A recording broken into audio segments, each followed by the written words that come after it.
Ada 3 hal yang ditutupi Allah dalam diri kita, yang mana itu adalah merupakan tajalli dari nama Allah Al-Ghaffar. Yang pertama,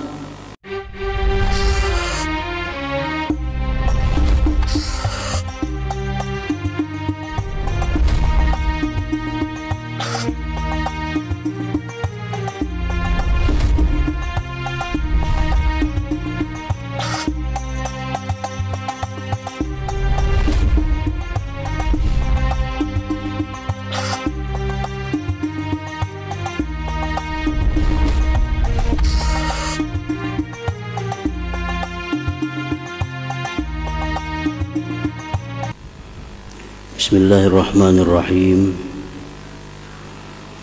Alhamdulillahilladzi samma nafsahu bil ghaffar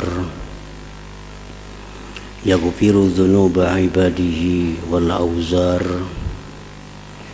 Asyhadu an la ilaha illallah wahdahu la syarika lahu sattar.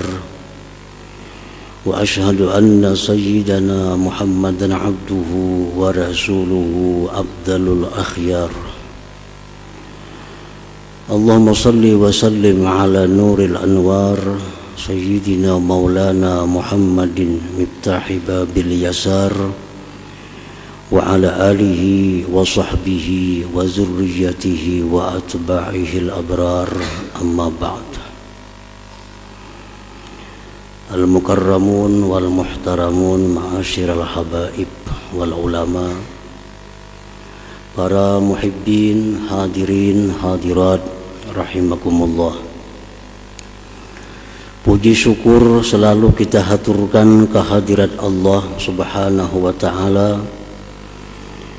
yang mana dengan taufik dan hidayah serta inayahnya kita pada malam ini kembali dapat berkumpul di Masjid Bustanul Muhibbin yang penuh berkah dan rahmat ini. Salawat dan salam atas junjungan kita Nabi besar Muhammad sallallahu alaihi wasallam dan seluruh keluarga, para sahabat, zurriyat dan pengikut beliau ila yaumil qiyamah.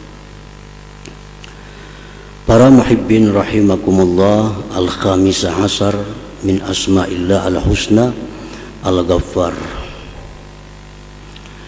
Yang ke-15 dari asma'ul husna adalah al-ghaffar. Qala Allah Ta'ala, Allah berfirman, a'udzu billahi minasyaitonir rajim. Rabbus samawati wal ard wa ma bainahuma al-azizul ghaffar.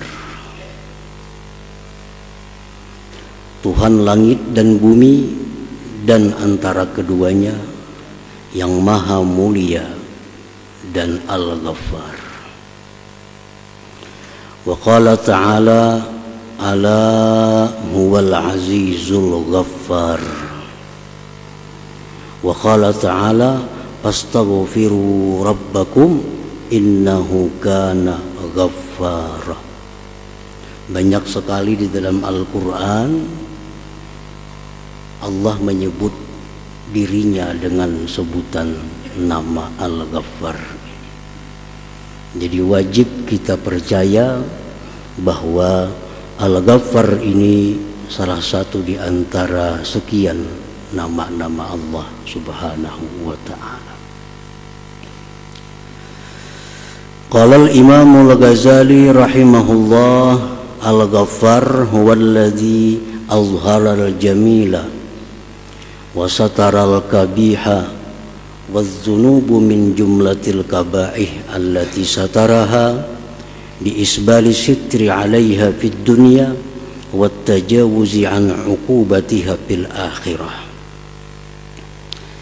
Imam Al-Ghazali berkata, Al-Ghaffar itu adalah yang menampakkan keindahan, dan menyembunyikan kejelikan. Dan bermula dosa-dosa itu bagian dari kejelikan. Yang Allah tutupi itu dosa-dosa tadi dengan mengulurkan tutupan atas dosa-dosa itu di dalam dunia, dan dengan kemaafan dari siksaannya di akhirat nanti. Nah, itulah makna arti Al-Ghaffar. Secara ringkas kita sebut dengan Maha Pengampun. Jadi Al-Ghaffar artinya Maha Pengampun, itu secara ringkas. Padahal itu bagian aja sebenarnya dari makna Al-Ghaffar. Setiap yang menutupi yang jelek dengan menampakkan keindahan, itu adalah Al-Ghaffar. Para muhibbin rahimakumullah, ada 3 hal yang ditutupi Allah dalam diri kita, yang mana itu adalah merupakan tajalli dari nama Allah Al-Ghaffar. Yang pertama, ditutupi oleh Allah sesuatu yang tidak baik dilihat di tubuh kita ini, seperti usus misalnya, ginjal, jantung. Nah, itu kalau kelihatan kada bagus kelihatan. Kayak apa aja orang tuh rupa bungasnya, amun usus beuluran, siapa kepingin? Ditutupi oleh Allah dengan kulit yang bagus. Nah, ini bagian dari Al-Ghaffar, menutupi sesuatu yang kada nyaman dipandang dengan sesuatu yang indah. Yang kedua, geritik-geritik hati kita yang jahat itu tidak ada tanda atau alamat di wajah kita. Kita misal hendak menipu orang, adalah bertanda di wajah kita, kita bakal menipu orang. Padahal menipu itu merupakan sifat yang jelek, yang kada bagus di dalam hati kita. Ditutupi oleh Allah. Yang ketiga, dosa-dosa yang ada di dalam diri kita ini pun ditutupi oleh Allah, sehingga kada ketahuan mana orang yang banyak dosa, mana yang kada banyak dosa. Kada terbuka. Ya, kalau misal orang banyak dosa tuh bau awaknya kada ada, kalau kada ada. Sama. Orang banyak dosa lawan nang kada sing dosaan sama. Nah, ini bagian dari nama Allah Al-Ghaffar. Nah, para muhibbin rahimakumullah. Nah, dosa-dosa itu bagian dari kejelikan. Allah tutupi dalam dunia ini, Allah tutupi dengan sesuatu yang indah, dan di akhirat nanti ditutupi lagi oleh Allah dengan ampunannya. Ditutupi lagi dengan ampunan. Nah, oleh karena itu Al-Ghaffar ini seringkali disingkat maknanya dengan Maha Pengampun. Padahal itu hanya bagian dari makna Al-Ghaffar yang sebenarnya.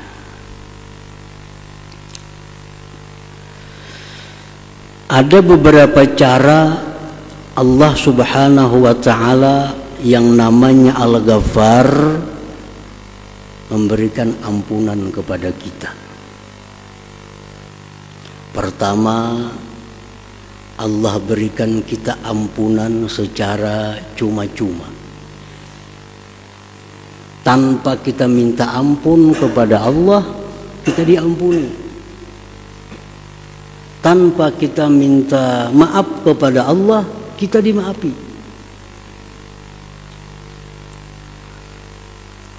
itu pertama, Allah akan memberikan ampunan secara cuma-cuma itu terjadi pada malam nisfu Sya'ban contohnya.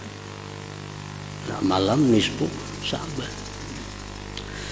Rasulullah sallallahu alaihi wasallam bersabda, "Yattali'u Allah tabarak wa ta'ala ila khalqihi lailatan nisfi min Sya'ban, fayaghfiru li jami'i khalqihi illa li musyrikin aw musyahin." Rawahu Ibnu Majah wa sahahul Albani. Allah menampakkan rahmatnya yang khusus pada malam nisfu Sya'ban itu. Allah ampuni sekalian makhluknya kecuali yang menyekutukannya, kecuali yang musyrik atau orang yang berbantah-bantahan. Oleh para ahli hadis, maksudnya berbantah-bantahan itu orang yang kada batagur sapa lebih 3 hari. Jadi kalau selain musyrik, selain orang yang berbantah-bantahan, asalkan dia beriman kepada Allah dan Rasul, pada malam nisfu Sya'ban itu dia dapat ampunan dari Allah Subhanahu wa ta'ala, walaupun dia tidak minta ampun, walaupun inya guring sama laman malam itu. Kada tahu 4 orang baca Yasin, kada tahu orang 4 sembahyang maghrib berjamaah, guring malam itu. Cuma inya kada musyrik dan inya kada ada bebantah-bantahan lawan orang. Nah, maka orang ini dapat ampunan dari Allah Subhanahu wa ta'ala. Dosa apa yang diampuni Allah itu hanya Allah yang tahu. Pokoknya ada di antara sekian dosa kita yang dihapus, diampuni oleh Allah Subhanahu wa ta'ala. Para muhibbin rahimakumullah. Yang kedua, cara Allah memberikan ampunan itu dengan berbuat amal soleh. Allah Ta'ala berfirman, wa aqimis shalah tarafain nahar wa zulafam minal lail innal hasanat yudhibnas sayyiat. Dirikan sembahyang 5 waktu. Sesungguhnya kebaikan-kebaikan itu menghilangkan kejahatan. Dengan berbuat baik, secara otomatis ada dosa yang diampuni Allah. Walaupun kita kadang minta ampun kepada Allah dosa itu. Satu contoh, di zaman Rasulullah sallallahu alaihi wasallam ada seorang laki-laki pedagang kurma. Laki-laki ini batuku kurma. Nah, waktu itu datang seorang perempuan hendak nukar kurma. Pilih kurma binian nih. Jarna ampun toko nang baik di dalam kurmanya. Hendak nang baik di dalam, masuk ke dalam si bini-bini tadi. Nah, begitu masuk ke dalam si bini-bini tadi, dipeluknya oleh si laki-laki tadi, diciuminya bini-bini itu. Berbuat segala macam kecuali hanya satu selain daripada zina. Nah, keluar perempuan tadi. Laki-laki ini sadar, kalau Rasulullah tahu perbuatanku ini kayak apa aku, kalau turun kena wahyu kayak apa. Datang laki-laki ini kepada Rasulullah SAW. Ya Rasulullah, ulun telah melakukan hal-hal yang kada bagus ini. Dan ulun siap menerima hukuman apapun yang diberikan, asal diridai oleh Allah dan Rasul. Rasulullah pun marah pada waktu itu. Engkau telah berkhianat kepada seorang perempuan yang istrinya sedang berjuang fisabilillah. Ini laki-laki si perempuan sedang jihad. Nah, Nabi kita marah. Ikam nih jar Nabi, lakinya berperang. Ikam kaitulah bininya. Makin sedih laki-laki tadi. Rasulullah pun tertunduk Rasulullah. Lalu turun ayat Al-Quran,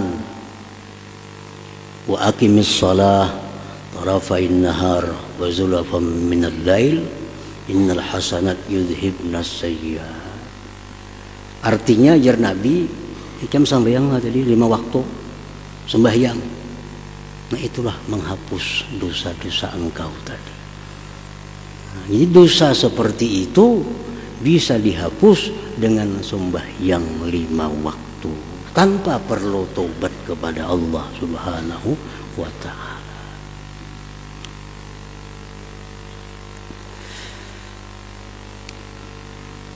Rasulullah SAW bersabda, man shama ramadhana imanan wa ihtisaban ghufira lahu ma taqaddama min dzambihi. Rawahul Bukhari. Barang siapa yang puasa di bulan Ramadan dalam keadaan beriman, mengharapkan ganjaran dari Allah, diampuni baginya dosa-dosa yang lalu. Jadi puasa itu pun menebus dosa-dosa kita. Cuma dosa apa yang ditebus itu hanya Allah yang mengetahui.